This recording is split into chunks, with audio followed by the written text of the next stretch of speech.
नमस्कार, यह है कहानियों का अद्भुत संसार किस्सा कहानी। और किस्सा कहानी में मैं मनजीत ठाकुर आपको सुना रहा हूं आचार्य चतुर्सेन शास्त्री का लिखा उपन्यास वयं रक्षामः। आज सुनिए इसका अध्याय 20, जिसका शीर्षक है गंधर्वपुरी से प्रस्थान। कुछ काल रावण ने गंधर्व कुमारी के साथ यथेष्ट विहार किया। वो उस आनंदालोक में प्रहिष्ट मन रमण करता रहा। सुवासित गांधर्वी सुरापान कर और शील रूप और कोमल हाव भाव से अद्वितीय गंधर्व कुमारियों के साथ नानाविध हास विलास और रति कर जब वह तृप्त हुआ तो उसने वहां से चलने का विचार गंधर्वी चित्रांगदा पर प्रकट किया। सुनकर चित्रांगदा विकल हो गई।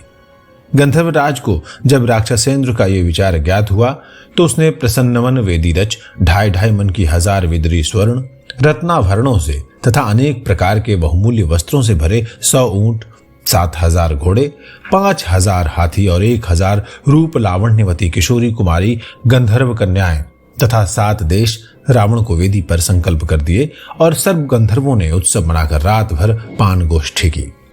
अंत में रावण ने एकांत पाकर अपने श्वशुर मित्रावसु गंधर्व से कहा, हे पूज्य, मेरा एक गूढ़ उद्देश्य है जिसके कारण मैं संपूर्ण भारतखंड और आर्यावर्त में प्रछन्न भाव से भ्रमण कर रहा हूं।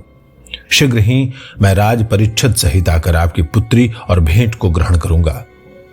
उसका गूढ़ अभिप्राय समझकर गंधर्वपति ने कहा, जैसी तेरी इच्छा हो, मैं तुझ पर प्रसन्न हूं।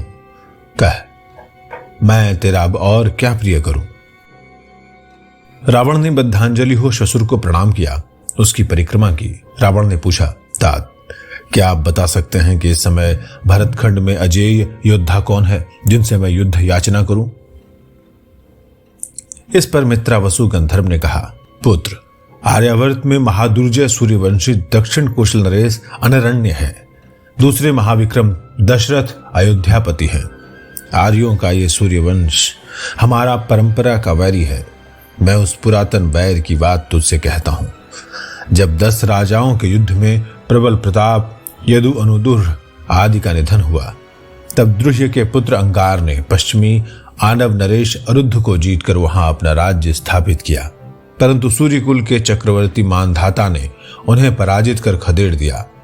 बाद में मानधाता का वध जब मथुरा के असुरों ने कर डाला, तब अंगार के पुत्र गंधार ने गांधारों का यह राज्य स्थापित किया तथा गांधारों की ये नगरी बसाई। परंतु यारीजन, जब तब हम पराक्रमण करते रहते हैं। अभी थोड़े ही काल पूर्व मैंने मानधाता के पुत्र कुत्स को युद्ध में बंदी किया था, जिसके मोचन के लिए उसके भाई मुचकुंद और अम्बरीश ने गंधर्वों पर अभियान किया था।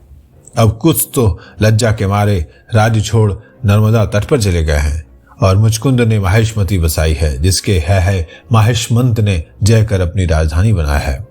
अब वहां है ता जग के बल से वली कार्तवीर्य अर्जुन सहस्त्रबाहु राज्य कर रहे हैं। अम्बरीश विकट युद्ध करता थे। सो इस समय दशरथ अनरण्य आर्यावर्त में और कार्तवीर्य है अर्जुन भरतखंड में अजेय पुरुष हैं। परंतु इनसे बिना चतुरंगिणी सेना के युद्ध नहीं हो सकता है। इसलिए यदि तेरी इच्छा इनसे युद्ध की हो तो मैं गंधर्वों की सेना तुझे दूंगा और सब भांति तेरा प्रिय करूंगा। रावण ने श्वशुर को फिर अभिवादन किया और कहा, देव, मेरा उद्देश्य केवल युद्ध जय ही नहीं है। मैं आर्यों की परंपरा पर रक्ष संस्कृति की स्थापना करना चाहता हूं। आर्यों की खंड नीति मुझे सह्य नहीं है। वे अपना अंग काट काट कर तनिक तनिक बात पर आर्यजनों को बहिष्कृत करते रहते हैं। मैं सब आर्य, अनार्य, देव, दैत्य, असुर, नाग, मानव, आनव और आदित्यों तथा गत आगत समागत जनों को एक धर्म, एक संस्कृति के नीचे लाना चाहता हूं।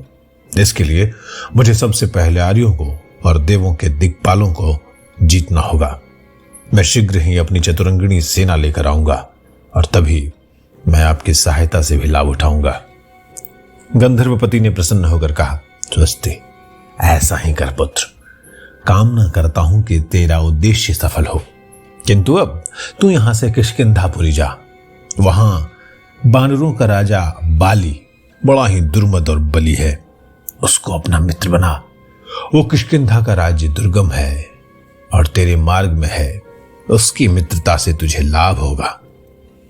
तो यहां से पश्चिम दक्षिण दिशा में जा सारा मार्ग पुष्पों और लताओं से भरा हुआ और मनोरम है। वो तुझे सुखद और सुभग होगा।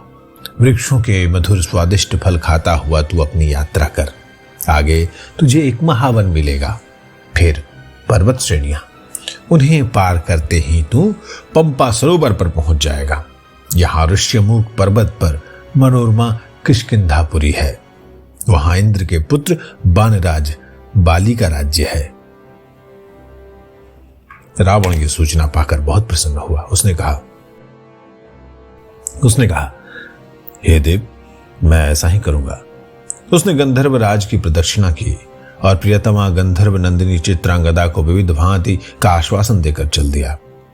प्रियतम विछोह से विदग्धा गंधर्व पुत्री चित्रांगदा कटे हुए वृक्ष की भांति भूमि में गिर गई।